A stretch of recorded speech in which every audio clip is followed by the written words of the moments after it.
God does not take coffee breaks. God doesn't take coffee breaks. We attribute all of this to karma. And God is love, God is forgiveness. So what God would want payback, would want retribution, would want karmic debts to be paid? Yeah, that is a very good question. How does God allow these things? I made a video about this one. Oh, okay. It's in a short way. God cannot interfere with our free will. Love does not interfere with our free will. We have created the horrors on this world. We have created rape, pain, killing, suffering. God didn't do this. And when we create rape, suffering, killing, then we will also reap it. So the people you see who are in difficult situations, not always, most likely do have some lessons to learn which we don't understand yet. But to find a truly innocent person on this planet will be very difficult. I'm not saying they do not exist. But Right. since most of us have come back here many, many times, and in previous lifetime, when the life on Earth was far more brutal than it is right now, when you couldn't go from village to village without fear of losing your life, we ourselves have done horrific things. And the veil of forgetfulness before we incarnate helps us not to remember that. But it is all there. And as you know, with past life regression, some people can record these things, which I do not suggest, because there is a reason why we shouldn't know all the horrors we have done. So when we see a wealthy person living perfectly and does a lot of harm and says, how does karma work? This person has a great life and he doesn't seem to be suffering. Well, karma has its own timing. There is nothing. Karma is also not punishment. Karma is merely a consequence to an action, what we do. And for us to understand that we can't help kill somebody, hurt somebody, insult somebody, or lie or cheat to somebody, because if we do, it comes back to us so that we feel how it is. It is not punishment. So when a soul goes through being murdered, being raped, being killed, and so on, that soul will experience what it is to be that way. And I'm saying it's not always karma. Sometimes it can be that a soul incarnates to truly experience humility, compassion, and so on, and sometimes purposely uses this life. We spoke earlier about Harvard and Yale. Harvard and Yale is not like you mentioned, this elderly gentleman who just smoothly goes through lives and dies gently. No. Harvard and Yale, which you and I have subscribed to right now, for most of us is tough.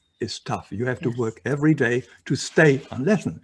So when we see all the horrible things out there, God doesn't do that, but God cannot interfere. But God has given us very clear direction of how to live. He has given us a golden rule, which is in every culture, in one way or the other, do unto others as you want to be done unto yourself, or in other words, do not do to others what you don't want them to do to you.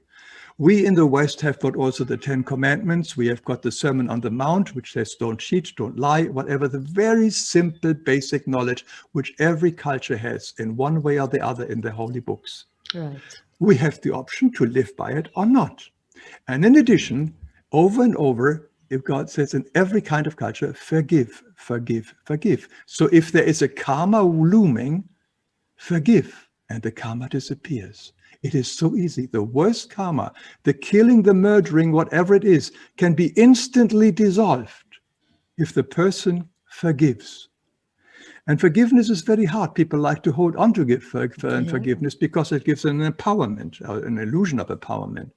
I made a video on that one too. So when we forgive, we can dissolve all the karma. If we would forgive each other right now, there probably may not be any kind of suffering in this world, but we hold on to that is the person bad, that party is bad, or that country is bad, or that leader is bad, or whatever it is, my neighbor is bad. That is all judgment. This is all things which come back to us eventually. But does it answer your question? Yes, it does. Absolutely. And so beautifully. But forgiveness is so difficult. It's not easy to forgive. Of course it's not easy. As I said, it's Harvard and Yale. It's not easy. That is our task. But it helped us to understand what it is. First of all, number one is try to understand the person who did it. I mean, I'm talking here about a little bit maybe from an intellectual point of things, but all these tools can, if the can add up, can help us to deal with our emotions. Everybody does something from their perspective, from the way they see the world. Right. See that. Also see that nothing ever happens by accident. Right. The person who got murdered is not an accident. Every human being dies exactly on time. So whether it's murder, car accident, illness, or whatever it is, exactly on time, at a specific time. We die on time. We die. Nobody dies too early, nobody dies too late. So the death, what everybody goes through, is exactly the right time when the soul has to leave. And if a child dies with 6 months or 6 years, that is exactly the time the soul needed to be on this planet for only 6 months or 6 years to do whatever the soul needed to learn or to achieve. So nobody dies not in time. So this is, I think, a very important concept to understand, that everybody dies right on time of what is scheduled for their life. That's when it ends. That's when your class, and basically that's graduation day from the spiritual perspective. Whether it was a car accident, whether it's murder, whatever it is, it's graduation day. You are done with this class of Yale and Harvard, and now the next thing comes. So the death itself, from a higher perspective, is something that the soul knew prior incarnation, that most likely they may be murdered. We don't know it 100%. When we do see our life before we incarnate, we always get a rough idea of what will happen in our life, whom we will encounter, and what are our challenges. But since we have the free will, things can change as well. So there is always a possibility things may change or may not need to be happening. But the murder is most likely known to that soul who has been murdered.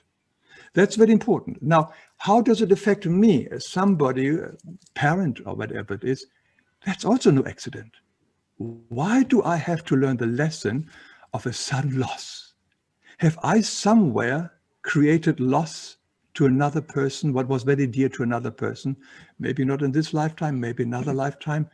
This is a very important lesson. What is the message here for me, that I have these horrific emotions of loss? What do I have to learn? What do I have to understand? Do I just believe in this physicality only? Is that all that I believe in? Did the person fulfill something in my life which I will not be willing to fill up with, or like there's a vacuum and I'm not doing my share now? It's like a mother took care of me and now suddenly I have to take care of myself. There's a lot of possibility. We have to find out why we have these strong emotions. But again, we also knew that prior our incarnation, that this most likely will come to us and we have to go through it. And the one way to go through it is always with a much intense connection with divinity, with God. God is the only one there, always in us, with us on all the time. And we can share our feeling with God. And we can also ask for forgiveness, whatever we have contributed to this whole suffering. But whatever we see in the world on horrific stuff has its purpose. It's not by accident. And it's very important to see of how I respond to it. If I see war in the outside world and it upsets me a lot, then the outside world is also a reflection of me. Then where is the war within myself? With what am I at war in myself? The outside world only reflects back who I am. This is nothing but a gigantic mirror. And anything that gives me an emotional charge is something that is still unloved and unaccepted within myself. Anybody who's interested, watch my video, The Law of Projection. We always project ourselves into the outside world. That explains it in greater detail. Laws of projection, yes. You know, that reminds me of a time when I was a little kid. I lived in this terrace apartment, and I used to walk in the nights, evenings after dinner on the terrace with my father. And I realized that I would kind of connect with the stars and the planets. I was very little. Nobody had taught me that. And I still do. You know, I know many people do, but I do too. And the moon especially. And I wonder, is this a carry forward from some past life? Is this proof that our abilities or something that we know now, which we haven't learned, comes from, you know, another lifetime? There are a lot of research. There's a lot of research done by Dr. Stevenson from Virginia University, has done a lot of follow up on children who claim that they remember their past lives and so on. There's a lot of documentation out there, but for the skeptic, that will not convince him. Well, at least a few thoughts come to my mind. Firstly, your communication with the stars and with the planets and so on, with the sky, is a very natural thing, because we are cosmic beings. We know this is not our home. We are guests here on Earth. We belong to a much, much, much higher sphere. So what you are doing there is an absolutely normal thing for a soul to do, to communicate with their true field of being. And it is also something which I always recommend people who have got major pain and emotional suffering. If you can do it, speak to God aloud and speak and say what you feel, your feelings, positive as negative. Speak it out loud. Let it resonate through your body. There are sometimes you listen to yourself. Our thoughts are so fast that we sometimes don't even perceive our thoughts. We are ready for the next thought. But the moment we speak it out, it slows everything down, and we listen to ourselves. Right. And in listening to ourselves, wow, where does that come from? That's interesting, etc. And we can find answer this way. We can even write it down. This is another even more slower way of making that there's 3 or 4 pages, just write down whatever comes to your mind. So there are ways of how we can communicate with this part of us that knows the answer and can guide us and help us. So reincarnation, there are people in India, we say in India that, 40 days after the baby is born, he or she is still living in their past lives. They look a little dazed. And also people, say I'm living a new life. People from my past may still be crying for me. And here I am enjoying my life. And do people, souls that reincarnate, can they come back to visit their loved ones from the past life? First of all, the way I understand it, it is true. The baby has got full consciousness of basically of an adult soul. The first, you say 40 days, I don't know for how long, and then slowly it remembers more and more. But up to the year 3 or maybe 4, it can remember the past lives, and often mention these things, that mommy, that was somewhere else. This is possible. And then suddenly it usually stops. It's over. Then the soul no longer remembers the past life for most of us. When we die, in the past, the reincarnation did not happen right away. It happened 100 years, maybe 1,000 years before the situation was just right for the soul to incarnate again. So the soul who has died and who is mourned by people, by family members, was not rushing into the next incarnation.